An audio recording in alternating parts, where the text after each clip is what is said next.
महाराष्ट्र के अहमदनगर में दर्दनाक हादसा। सरकारी अस्पताल में आग लगने से हुआ हादसा। अस्पताल के आईसीयू वार्ड में आग लगने से 10 मरीजों की मौत हो चुकी है।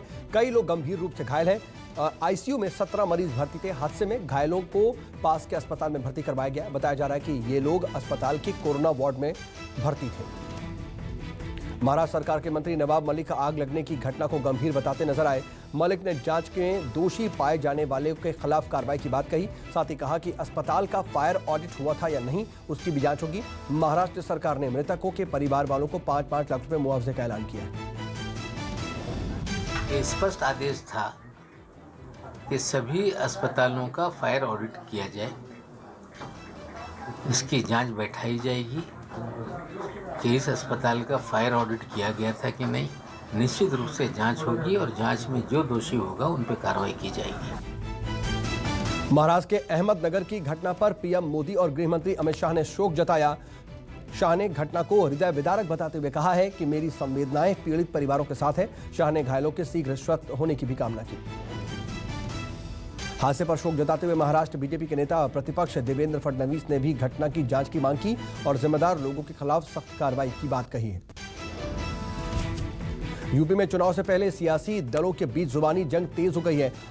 सपा सुप्रीमो अखिलेश यादव ने योगी सरकार को आड़े हाथों लेते हुए कहा कि सीएम योगी को चुनाव नहीं लड़ना चाहिए। यूपी में बीजेपी का सफाया हुआ। मुख्यमंत्री जी को चुनाव नहीं लड़ना चाहिए, वो जा रहे हैं। जाने वाले से क्या लेना देना? आप चुनाव लड़ेंगे? समाजवादी पार्टी ने तय किया है और समाजवादी पार्टी तय करेगी और मैदान में चुनाव जब होगा तो चुनाव में होंगे मैदान में। तो समाजवादी प्रेस कॉन्फ्रेंस में जातिगत जनगणना का भी समर्थन करते हुए अखिलेश यादव ने कहा कि आजादी के बाद जिन जातियों को सम्मान नहीं मिला उनके बारे में जानने के लिए जातीय जनगणना जरूरी है। आबादी के हिसाब से पिछड़ी जातियों को सम्मान मिलना चाहिए। यूपी के अरैया में सीएम योगी ने अग्निशमन केंद्र का उद्घाटन किया। इस मौके पर सीएम ने कहा सरकार किसानों को लेकर के संवेदनशील है। पहले यूपी में त्योहारों पर दंगे होते थे। सीएम योगी ने चेताया कि आस्था से खिलवाड़ करना छोड़ दें। पर्व और त्योहार आते थे, दंगे शुरू हो जाते थे। भाइयों बहनों, कोई पर्व और त्योहार आता था, आस्था पर भी कुठाराघात होता था और छोटे बड़े सभी व्यापारियों की कमाई भी लूट जाती थी। चुनाव से पहले जनता को लुभाने में लगी हैं राजनीतिक पार्टियां।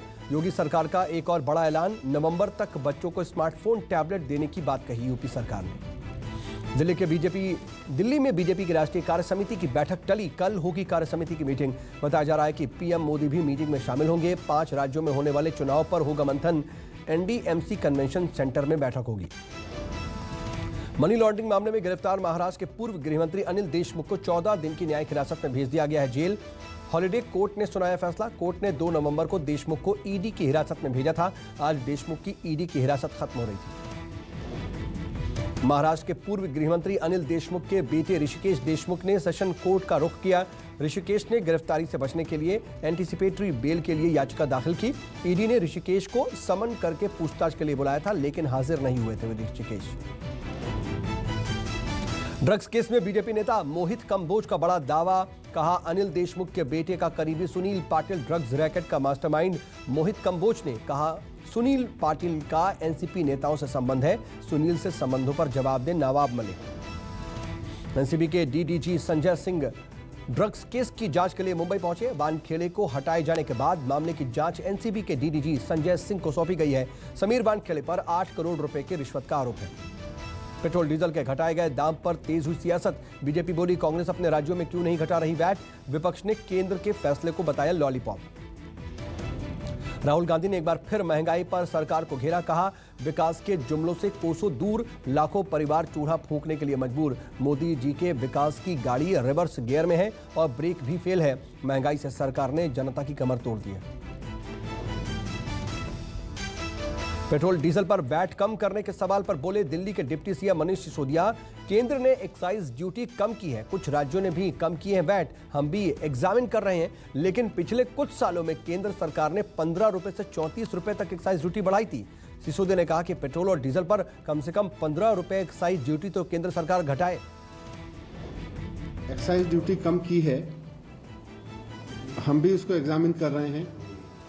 कुछ राज्यों से भी पता चला है कि उन्होंने भी वैट के रेट कम किए। सारी दुनिया में पेट्रोल के रेट कम हुए, लेकिन केंद्र सरकार ने पेट्रोल के रेट देश में कम नहीं होने दिए।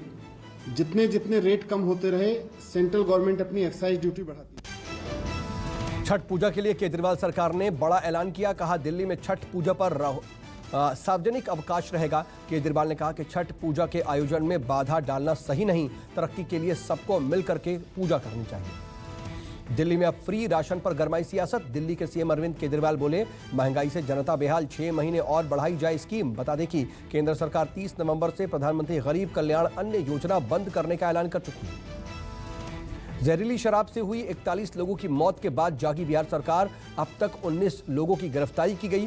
पुलिस जांच में खुलासा हुआ कि जहरीली शराब में स्प्रिट का इस्तेमाल हुआ था। कल शाम सीएम नीतीश कुमार ने उच्च स्तरीय बैठक भी की थी। जम्मू कश्मीर के राजौरी में सुरक्षा बलों का बड़ा ऑपरेशन जारी। राजौरी के खाबलान में आतंकियों के छिपे होने की खबर। सुरक्षा बलों ने पूरे इलाके को घेरा। राजौरी आने जाने का रास्ता भी बंद किया गया। पंजाब सरकार के खिलाफ अकाली दल का हल्ला बोल। पेट्रोल डीजल के दाम कम होने पर अकाली कार्यकर्ताओं ने सीएम आवास का घेराव किया।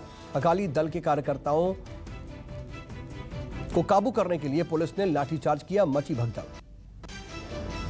दिवाली पर आतिशबाजी की वजह से दिल्ली में वायु की गुणवत्ता गंभीर श्रेणी में पहुंची। दिल्ली में प्रदूषण का 5 साल का रिकॉर्ड टूटा। दिल्ली एनसीआर में प्रदूषण का कोहराम। कई इलाकों में एयर क्वालिटी इंडेक्स लेवल बेहद खराब, विजिबिलिटी भी काफी कम। प्रदूषण की वजह से रात को विजिबिलिटी घटी। मौसम विभाग के मुताबिक 4 से 5 दिन बाद ही हवा में प्रदूषण का स्तर कम होगा। दिल्ली के चांदनी चौक में AQI लेवल 476 पहुंचा। गाजियाबाद में AQI का लेवल 480 के पार। दिल्ली में प्रदूषण कम करने के लिए जगह जगह पर पानी का छिड़काव भी किया जा रहा है।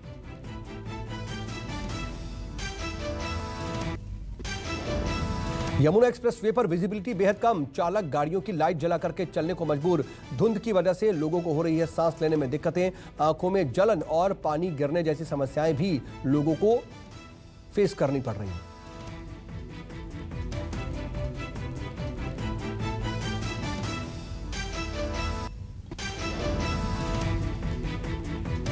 देश में कोरोना के मोर्चे पर राहत की खबर। पिछले 24 घंटे में आए करीब 11,000 केस। 392 संक्रमितों की मौत हुई। एक दिन में 12,000 से ज्यादा लोग ठीक हुए। 252 दिनों में ये सबसे कम एक्टिव मामले हैं। चेन्नई में शुरू हुआ डोर टू डोर वैक्सीनेशन। अब लोगों को घर जाकर के लगेगा टीका। पूरे देश में शुरू हो रहा है अभियान। लाखों लोगों ने वैक्सीन की दूसरी डोज नहीं लगवाई, जिसके बाद पूरे देश में डोर टू डोर वैक्सीनेशन का फैसला लिया गया।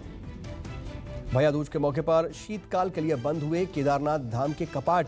भारी संख्या में उमड़े श्रद्धालु। आज सुबह 8 बजे विधि विधान के साथ शीतकाल के लिए बंद किए गए केदारनाथ के कपाट।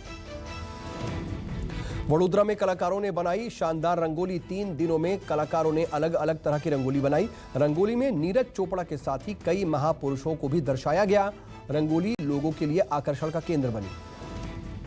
श्रीनगर में पैरा एथलीट्स को बढ़ावा देने के लिए अनोखी पहल। व्हीलचेयर बास्केटबॉल कोचिंग कैंप का आयोजन हुआ। 2 दिन में कैंप में 12 महिला एथलीट्स ने हिस्सा लिया। दिल्ली विश्वविद्यालय के 12 कॉलेज के शिक्षक और कर्मचारी सीएम आवास पर धरने पर बैठे। 4 महीने से कर्मचारियों को नहीं मिला है वेतन। राज्यसभा सांसद प्रोफेसर राकेश सिन्हा भी कर्मचारियों के साथ मौजूद रहे। राकेश सिन्हा ने कहा अरविंद केजरीवाल इन शिक्षकों का पैसा अपना चेहरा चमकाने और ऐड देने में इस्तेमाल कर रहे हैं। T20 वर्ल्ड कप में इंडिया के सेमीफाइनल में पहुंचने की उम्मीद कायम। अगर अफगानिस्तान न्यूजीलैंड को कम अंतर से हराए और टीम इंडिया अगले मुकाबले में नामीबिया को हरा दे तो 6 अंकों के साथ भारत को सेमीफाइनल में मिल सकती है एंट्री। फिल्म सूर्यवंशी का नया गाना टिप टिप बरसा पानी हुआ रिलीज। गाने में दिखी अक्षय कुमार और कटरीना कैफ की सिजलिंग केमिस्ट्री। कल रिलीज हुई। सूर्यवंशी को दर्शकों का मिल रहा। नोटबंदी के 5 साल बाद भी बढ़ रहा है कैश का इस्तेमाल। अब तक के सबसे ऊंचे लेवल पर पहुंचा कैश का इस्तेमाल। 8 नवंबर 2016 को हुई थी नोटबंदी की घोषणा। 5 साल बाद भी जनता के पास कैश में बढ़ोतरी जारी। आईपीओ से पहले पेटीएम ने जुटाए 8,235 करोड़ रुपए। एंकर निवेशकों से जुटाया फंड। 8 नवंबर को खुलेगा पेटीएम का आईपीओ। अमेरिकी रक्षा मंत्रालय की रिपोर्ट से बड़ा खुलासा हुआ। भारत से सटे विवादित इलाकों में गांव बसा रहा है चीन। रिपोर्ट में LAC पर चीन के बढ़ते इंफ्रास्ट्रक्चर का है जिक्र। चीन की राजधानी बीजिंग में कोयला उत्पादन बढ़ाने के चलते बढ़ा प्रदूषण, चारों तरफ छाई धुंध की मोटी परत, विजिबिलिटी कम हुई, हाईवे और स्कूल प्लेग्राउंड किए गए बंद।